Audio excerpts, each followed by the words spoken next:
अजित पवारांच्या अकाली निधनानंतर राष्ट्रवादी काँग्रेसमध्ये राजकारणाची भूक जागी झाली आहे।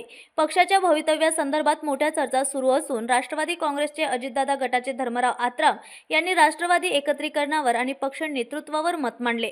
त्यांनी सांगितले की अजित पवारांच्या निधनानंतर सुनेत्रा पवार यांना अध्यक्षपद मिळावे, तसेच लाडकी बहीण योजनेला अजित पवारांचे नाव देणे आवश्यक आहे।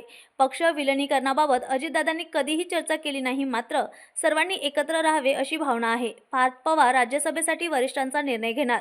याशिवाय दाऊस दौऱ्यात सूरजगड इस्पातचा 20 कोटींचा करार देखील पार पडला। व्यक्तिगत माझं तरी मत त्यावेळेला सुद्धा होतं, आज सुद्धा आहे की सगळे एकत्रित होऊन जर एक झाले तर मला वाटते की एक राज्यामध्ये एक चांगलं वातावरण तयार होऊ शकते। आता जे दादांच्या नंतर जे कोणी सुप्रीम आहेत, दादांच्या नंतर आता ताई आता उपमुख्यमंत्री झाले, तर त्यांच्या हातामध्ये पक्षाचा सूत्र दिला पाहिजे असं माझं तरी मत आहे।